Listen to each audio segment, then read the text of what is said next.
Hey guys, welcome back to Cruising with Matthew, and today, in episode 7 of my P&O Azura vlog series, I'm going to be talking all about our day in the Italian port of Civitavecchia, so I really hope that you enjoy this video.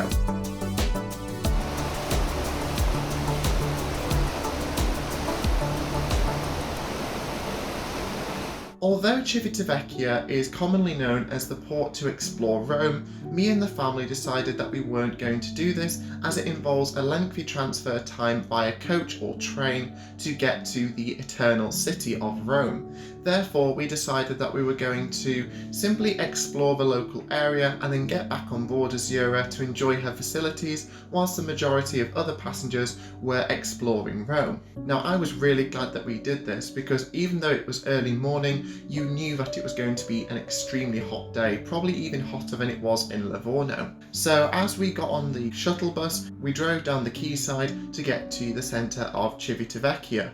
On our way, we got a fantastic view of the 4 other ships that were in the port that day. That included Holland America's Koningsdam, Seven Seas Voyager, MSC Divina, and Royal Caribbean's Jewel of the Seas. So for someone like me who absolutely loves seeing other ships on their travels, this was a really nice port to do that. There was also a number of ferries with an interesting livery akin to that of Looney Tunes, which isn't something that you expect to see, but there you go. Now, one area of Civitavecchia that I was really looking forward to visiting was Fort Michelangelo. Now, this was built in the 16th century on a former Roman building with the purpose of defending the port of Civitavecchia against the constant attacks of pirates that the port was enduring. Now, unfortunately, the fort was closed when we went. However, we were able to walk along the perimeter, and you couldn't help but be impressed by how these buildings were constructed without the use of modern day machinery, and really is a testament to the skill of the engineers who built it,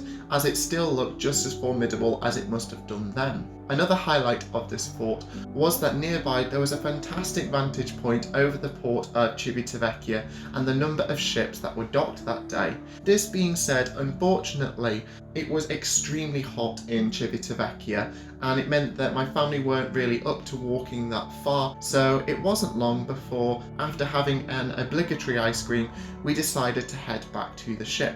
Now, there is plenty to explore in Civitavecchia, but I probably would visit the port again, ideally not in the middle of a heat wave at the height of summer. So after figuring out which of the 5 queues that we need to choose to get on board Azura, we took the coach back to the ship, and again we were treated to some fantastic drive-bys of all the other ships docked in Civitavecchia, and it gave me another opportunity to try and take some pictures, which hopefully have come out okay. Although once we got back on board, a visit to our air-conditioned cabin and also the pool was much needed. Finally, after cooling down, I made my way up to the top deck of Azura, allowing you to look over the port of Civitavecchia, and it's only really from this height that you can appreciate just how high these ships are, and it even made some of the ferries and Jewel of the Seas further down the quayside look incredibly small. Now, because I had a ship tracker on my phone, as I always do on a cruise, I knew the order in which the ships were leaving. So after a nice relaxing afternoon reading my favourite book, I decided to run onto the promenade to watch the procession of ships leaving the port. Now, first up was Holland America Line's Koningsdam. Now, I was really interested in Koningsdam because I had been invited to visit her sister ship, New Statendam, in Newcastle later that year. So I was really excited to have a look at her, and she is a Pinnacle class ship and weighs in at just under 100,000 tons, and I think that she looked really sleek and classy as she glided out of the port. Unfortunately, not many people waved at Azura as they went, unfortunately. So next up in the procession was Royal Caribbean's Jewel of the Seas. Now, this is a Radiance class ship and weighs in at 90,000 tons, and I really like the look of her glass midsection, which must give some stunning views at sea and when you're sailing in and out of port. Now, in contrast to Koningsdam, the guests on board Jewel of the Seas were more than happy to wave, and it was absolutely brilliant to see everyone cheering and clapping as Jewel of the Seas sailed away. Finally, leaving the port before us was MSC Divina, a Fantasia class ship weighing in at just under 140,000 tons, so a similar size to that of P&O Britannia.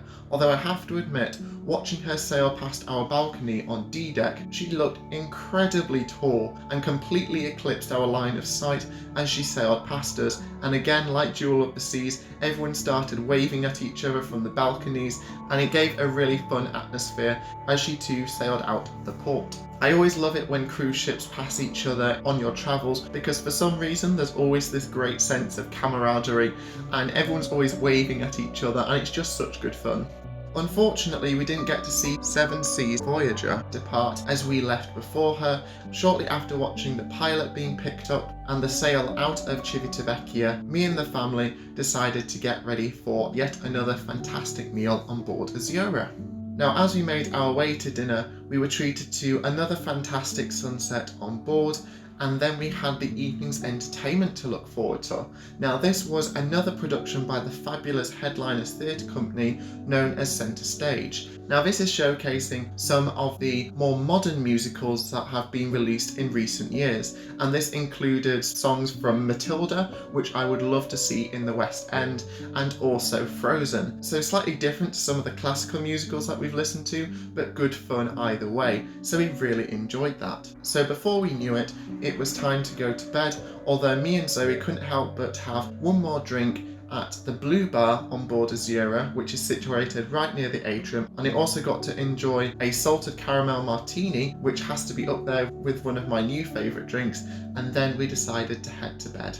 I really hope you enjoyed that episode of my P&O Azura vlog series. If you have, please like and subscribe because it's always appreciated. And if you want to know more about Cruising with Matthew, then take a look at some of my other social media links. The links are in the description below. With everything going on at the moment, I hope that you're all keeping well at the moment. So until next time, this is Cruising with Matthew, and thank you so much for watching.